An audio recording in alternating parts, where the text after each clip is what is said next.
Once again, hello everyone. I'm Richard Fredrickson, and we're here at Al's Steakhouse, and a special guest has stopped by today. We're going to feature an interview with Dave Epgar, who's president of the Oakwood Cemetery Board, and this is a show for two different audiences, really. The audience that knows about Oakwood Cemetery and what historic significance it has with Joliet, and then those of you who are brand new to Joliet, most of which are camped just west of 59 and just south of the Keokuk, Iowa border, County Line Road, in those areas. Many of you folks are from the south side of Chicago, and we welcome you, and we also welcome you to get a little bit of the history of this area by, we're going to take a tour a little later on of the cemetery and listen to phones going off like this one here is right now. It's all right, that happens. We're going to do all of that upcoming, but first, thank you, sir. Thank you for having me. This is what a 30-year Joliet firefighter does when he retires. He gives back to the community, and I guess, Babe, I want to ask you this. Why volunteer for the Oakwood Cemetery? I mean, what special significance does that have to you? I have several members of my family that are buried at Oakwood, and one day my dad took me around, showed me all the cemeteries where we have people buried, and he said, now it's your turn to take care of them. So then I started cutting grass at our family lots, and this is going back maybe 18 years ago, 20 years ago. And as I would cut grass, people would stop. Do you know where so-and-so is? Nope, but then I'd stop cutting grass, and we'd start walking the cemetery looking for headstones. So I kind of got involved that way, and then from there I progressed to, I did my own maps of the cemetery, my own records of the headstones and everything. But after a couple of years it progressed to where I finally got involved with the cemetery board itself and computerized the records and kind of developed into a board member. I know there was a period of time I vaguely remember where they were doing some new road work right outside as they were going by the cemetery there. Yes. And I think there was some precautions because there were graves right up to the road there. And was there always a fence, or there's never a fence? There was a fence, yeah. Chain link fence at one time. That's gone now. But they did, when they were building the bridge to go over the EJ and ECAS track at that point, they did have to be careful because our graves that border, they're within 5 feet of the road. I thought I remembered that, and there was a lot of outcry for people whose ancestors were buried there and the sacred land that's there. Speaking of, I'm going to be all over the place, by the way. I'm asking David, we rehearsed for hours for this. To go back pre-cemetery days, I don't know if you're able to do this or not, but many years ago I was talking to John Leach, and he is a historian and told me about Indian mounds and early settlers' homes up around during the New Lenox area. Is there history in this area, in that area, Native Americans? Yes, Joliet area is part of the Illinois Indian tribe territory. And back in, I think it was the 1870s, early 1870s, the Illinois tribe was a powerful tribe, but they were on their way down. So the Potawatomi was coming in from the east, and we had the Miami from the south by Kankakee, and then Ottawa tribe. Those three kind of got together to battle the Illinois tribe. So they had a big battle down in Kankakee area, forced the Illinois tribe up the Blue Island area, forced them back into Joliet, and then finally they forced them over to Ottawa for Starved Rock, where they finally did away with the Indian tribe. But Oakwood does have an Indian mound from the Illinois tribe from all those years, plus previous before the big wars, which was partially excavated in the 1920s by the University of Chicago. But then they finally put a stop to that before they could destroy the whole mound. And so we are, as far as I know, the only cemetery in this area that does have an Indian mound, which I call, when people ask me who are my earliest burials, who were the first people you were buried in Oakwood, I say, well, my first ones was the Illinois Indians. Yeah, the Illinois Indians. Well, speaking of first, who eventually owned that land and turned it into a cemetery? Before Oakwood owned it, F.L. Kagwin and D.C. Young, they were two people who owned the land in that area. And when the city incorporated in 1852, one of the first things they did was want to develop a cemetery. And they picked that site as where they wanted to have it because of all the trees and level ground, and it was just a pleasant place at that time to be. So Mr. Kagwin and Mr. Young sold the land to Oakwood organization. Oakwood was incorporated by an act of Congress on February 12th, 1855. So they sold the land to the Oakwood Association, and then as they sold the graves, they were paid back through those sales, and then the board that was established, Kagwin and Young each appointed someone to the board, the city appointed someone to the board, and then the grave owners elected two people to the board. So that was a 5-member board when they first started out. Geographically, how big a landmass is that tract? Oakwood is 40 acres. Right now, probably 30 acres was developed so far. We're in the process of developing the rest of it to open up for graves, because being the old cemetery, there isn't a lot of room left in the old sections. Right. And that's where we have to make the money to pay people to help cut the grass and that, pay our bills. And so we're going to open up, hopefully within the next 2 years, we're going to open up a new section, and people can start coming back to Oakwood again. The Oakwood Cemetery, maybe you were part of this. You were some kind of national recognition, historic preservation. Did you receive some sort of an award or recognition for that back in, when was it, 2012 or something like that? Yeah, I think it was May in 2012, the Historical Society and the city recognized Oakwood. Oakwood kind of fell apart. I mean, like I said, when you run out of money, there's not much you can do. Grass was all high. And when I started cutting grass out there, grass was knee deep. Yeah. And the trees were getting overgrown, weed trees. So back around, I think it was 2006, before I got on the board, just before I got on, new board took over, and they started cleaning up the cemetery, cutting out, getting everything all cleaned out. A lot of the graves that were overrun, cleaned all that up.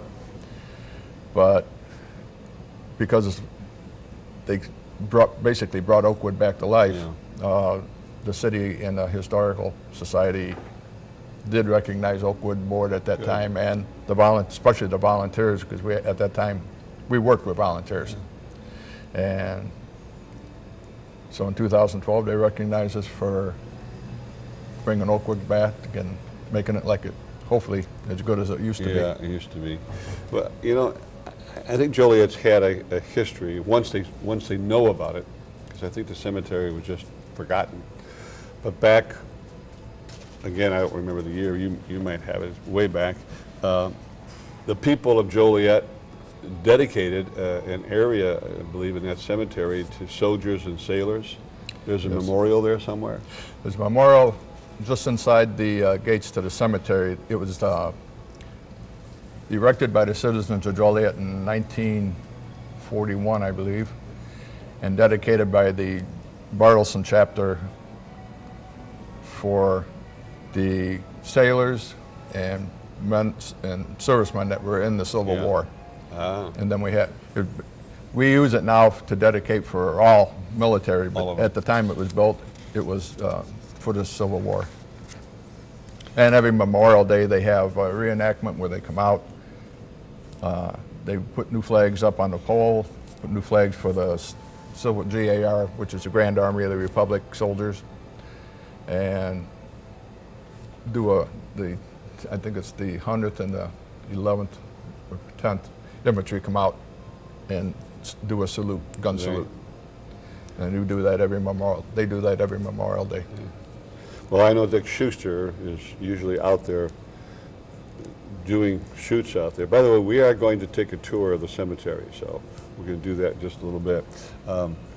We're in a political, did you know that, season?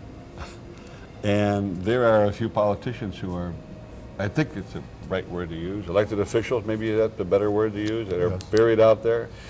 We have, one of the nobles is Joel Madison. He was governor of Illinois at the time that they built the I&M Canal, the old I&M Canal. And he was from Joliet, so he is buried out there. We have, I believe, 13 or 14 mayors of from the 1800s. We have one early 1900, but most of our mayors were the early 1800s. We have the first John D. Page. He was the first police Mayor, chief, fire chief, mayor. mayor, alderman. We have aldermen, city treasurers.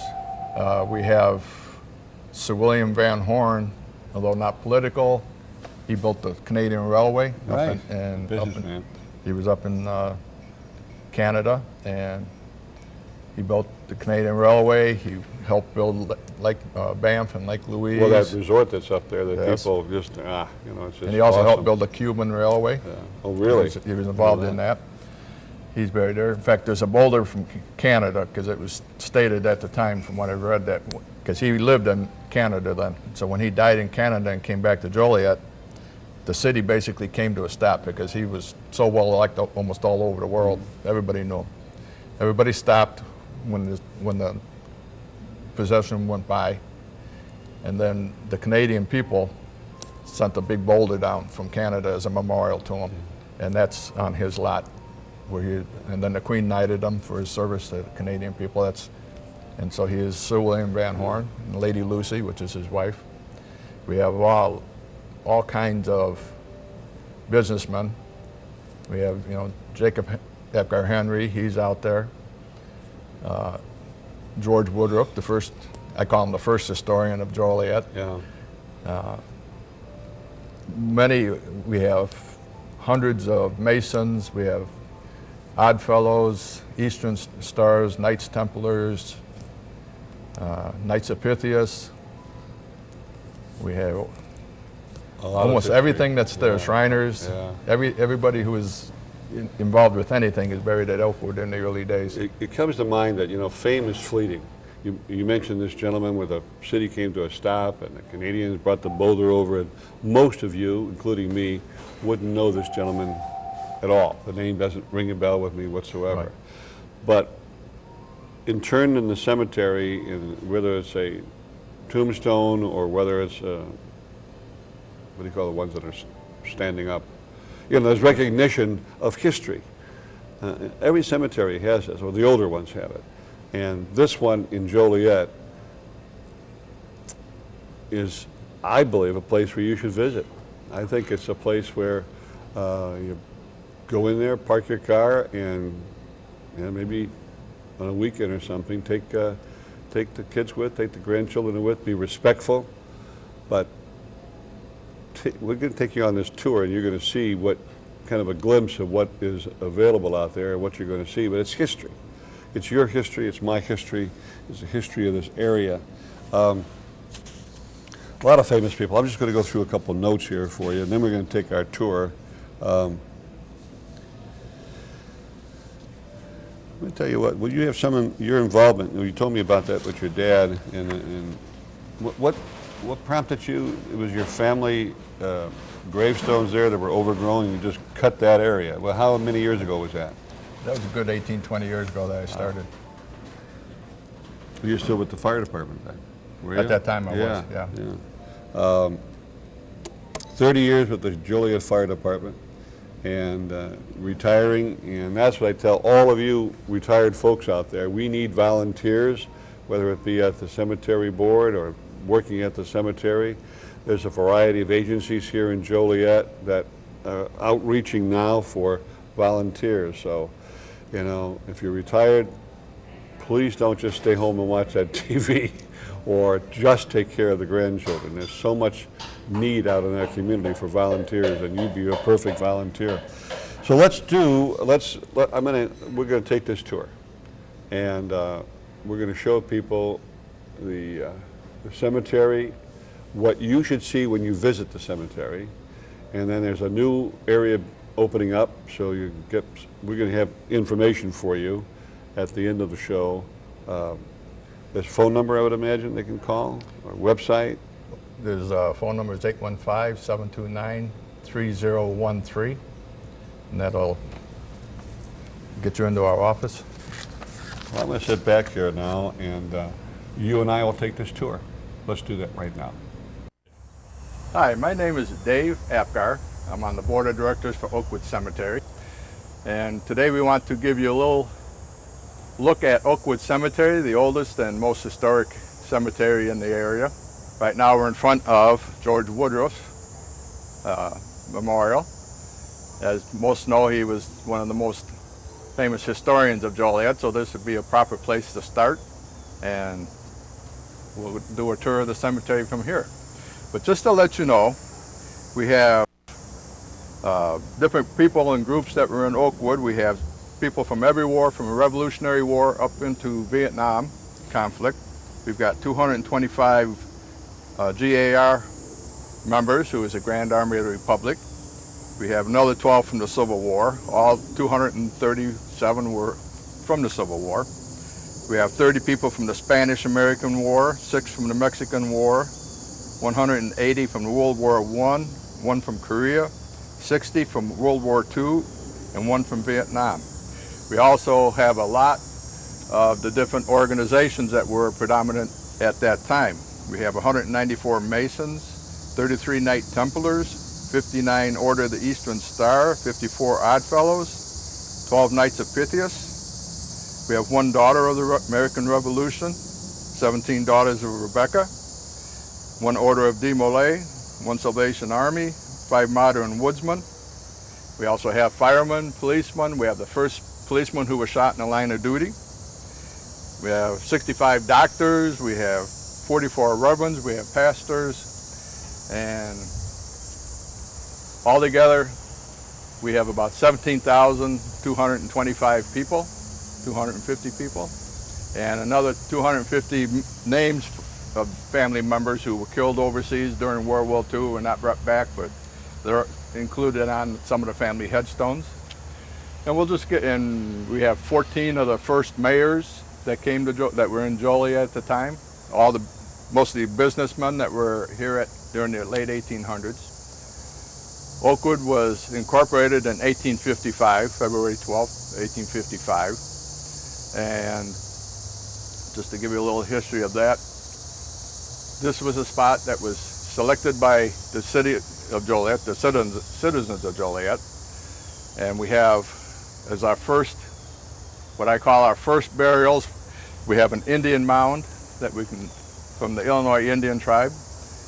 And then our first actual burials picked up with 1855. This is some of the older section of the cemetery, but we'll show you some of the mayors, we'll show you some of the people that were involved in the organizations, like the Knights Templars and Masons and those people.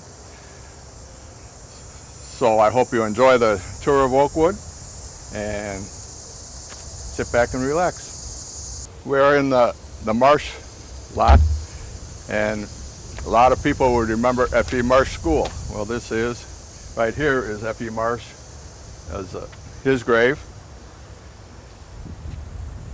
And he was instrumental with F.E. Marsh School.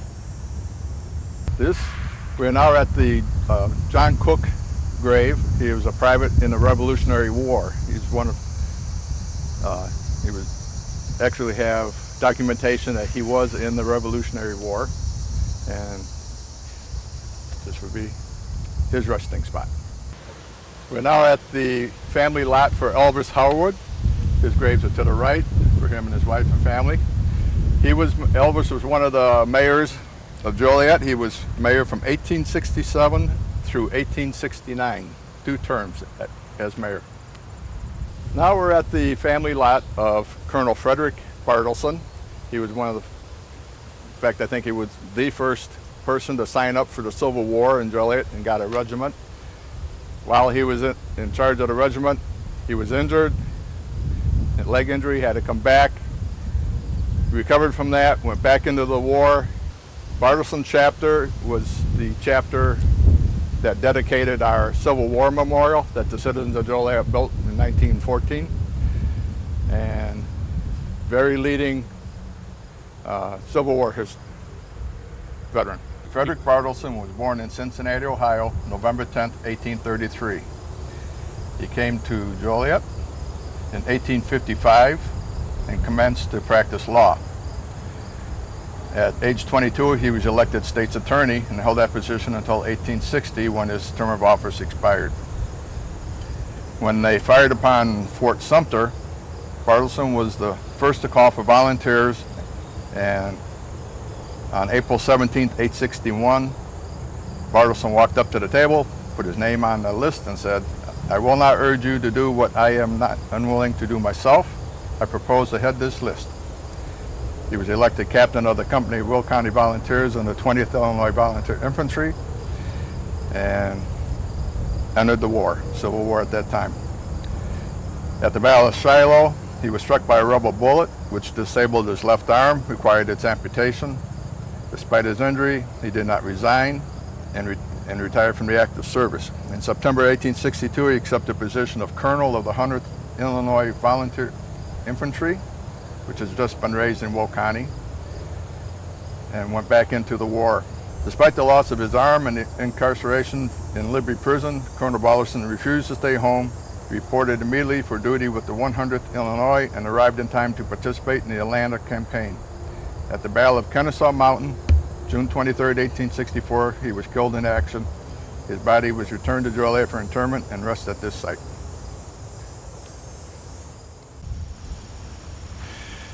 We're now at the site of what I call our earliest burials. This is the Illinois Indian Mound. The Indians that were buried here were buried back 1700s and before. Part of the legend for this area is that this was all Illinois Indian territory.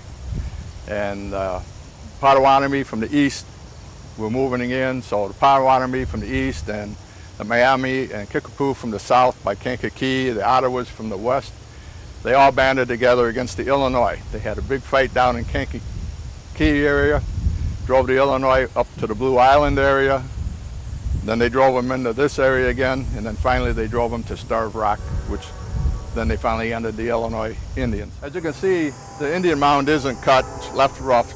We've been told by people who have relatives in the Indian tribes and that the Indians prefer not to cut the grass on their Indian burial mounds. So we leave it natural. We'll cut it like in the fall just to clear the debris out, but then we leave it grow for the rest of the year. It was started to be excavated in, I believe, the 1920s by Chicago University, but then they finally put a stop to that before they could take everything out, and this is what's left of the mound since that time. And hopefully someday we'll get the artifacts back and we can rebury them with the rest of the Indians. We're now at the Sir William Van Horn family lot. These are his graves behind us. This is Sir William Van Horn, his wife Lady Lucy. Sir William Van Horn was knighted by the Queen because of his service to Canada. He built the Canadian Railway. He did all the work in Canada. He helped develop Banff, he helped develop Lake Louise, he built the railway. He was also instrumental in helping build the Cuban Railway. And when he died in Canada and was brought back, the newspapers said that Joliet basically came to a standstill because he was so well liked over the world that the people just stopped what they were doing and to pay honor to him as he passed by. This big boulder that you see in front of us is from Canada. The people of Canada sent it down as a memorial for his service and all the work that he did for them up in Canada. But Sir William Van Horn, his father, I believe it's his father, Cornelius Covenhaven Van Horn, was the first mayor of Joliet in 1852. But this would be Sir William Van Horn and Lady Lucy. We're at the mausoleum and family lot of Edwin Porter. He owned the local brewery on Bluff Street, and he also was a mayor. He was mayor from 1864 through 1866. He also was mayor in 1871 to 72, and he was mayor from 1879 through 1883. So he was elected for 7 years at different times. But Edwin Porter. This is the William A. Strong family lot. William Strong was mayor from 1863 to 1864 and one of the business people of Joliet. This is the John Dean Page family lot. John Dean Page was mayor from 1887 through 1889. He was also the first police chief. He was the first fire chief. He was alderman. He was the person, and this is his headstone here. He was also the person credited with developing soda pop. He figured out how to put the fizz in the pop, and soda was born after that. This is Jacob Apgar Henry's family lot. Henry's father, William, he was mayor from 1873 to 1874, but everybody recognizes Jacob Henry as the builder of the Jacob Apgar Henry Mansion, which is on Eastern Avenue. And he had his fingers in all the business in Joliet. He had railway, streetcars, business opportunities, and rather than get into politics, he stayed in the business section. And this would be his grave right here. This is the family lot of Martin E. Demon. Martin Demon was known for building the first brick building in Joliet on Bluff Street.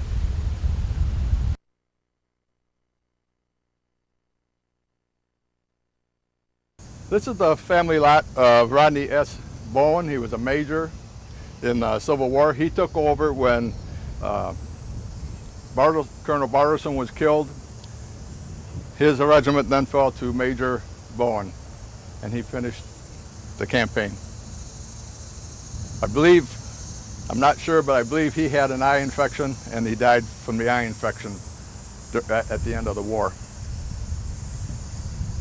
But Major Rodney S. Bowen. Okay, this is the family lot of several families. One is Goodspeed, one is Barber, House, and Fish. Frank Goodspeed was mayor. He was mayor from 1859 to 1861. He served 2 terms as mayor. This is the family lot of past governor Joel Matson. He was governor during the time that they built the old canal, the old I&M Canal. And I think he just served a 1 term as governor. But he was governor 1853 to 1856. This is the Adam Groth Mausoleum and family resting spot. Adam Groth had, I believe, one of the larger quarries in Joliet. They mined the limestone for a lot of the homes in Joliet and Chicago and the surrounding areas. This is the Henry Stassen family lot. Henry Stassen was mayor from 1893 to 1895. Henry Stassen. This is the George Searing family lot.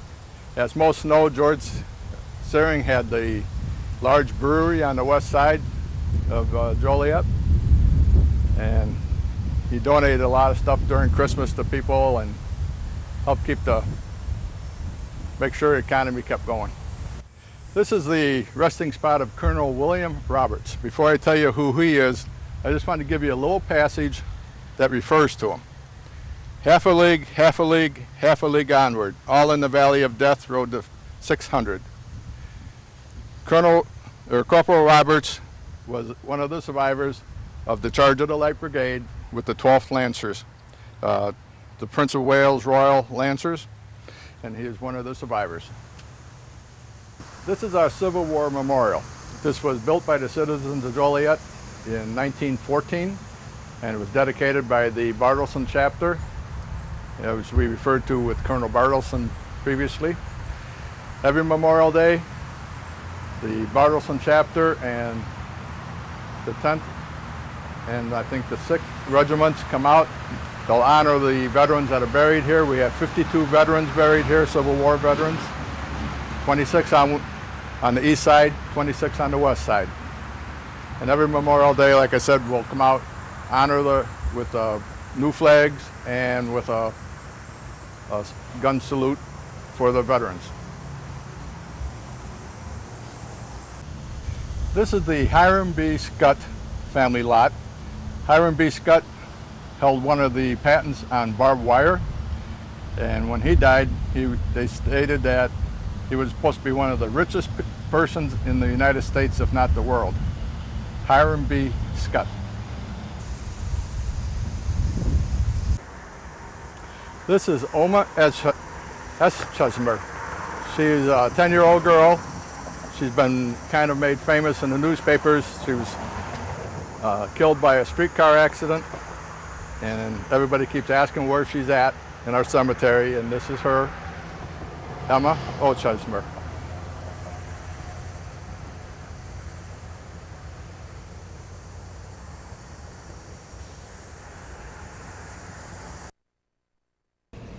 Well, I enjoyed that, and I hope you did too. And perhaps some of you recognize relatives, friends, neighbors who are out there now, and make plans to get out there to Oakwood. It doesn't all happen. It didn't happen overnight to kind of make this a beautiful spot, important and almost sacred land for us here in Joliet area. David, why don't you, could you kind of give us some of the board members and people who are committed to keeping the cemetery the historic site that it is? Board members right now consist of myself, Thomas Buck, Craig Gilkerson, Scott Johnston. Those are the four of us that are on the board. A group that helps us a lot in the fall is young people from St. Ray's. They come in, somehow we got on a list for them to help about 2-3 years ago, and along with all the trees that we have come the leaves. And there's a lot of areas in the cemetery that have to be raked out by hand. Can't get the machines in there. And they come out and they do a fantastic job of helping us out with that. And most of our volunteers are gone now. We used to have like 5-6 volunteers that come out and help keep Oakwood going, but they're the older people, and now they're gone, and we're kind of hoping for more of it. We have a lot of work that has to be done out there with the headstones and that, and I'm always got my eyes open trying to find somebody with machines that can come out and help us. I hope you heard David ask for volunteers, and maybe that's you. We hope so. And that number to call and how you reach them, it's on the screen right now for you. And Dave Epgar, thank you so much. Thank you. Thank you, and we really appreciate what you've done and what you continue to do. Yes. We want you to join them. I'm Richard Fredrickson. Thank you for joining us. We'll see you next time.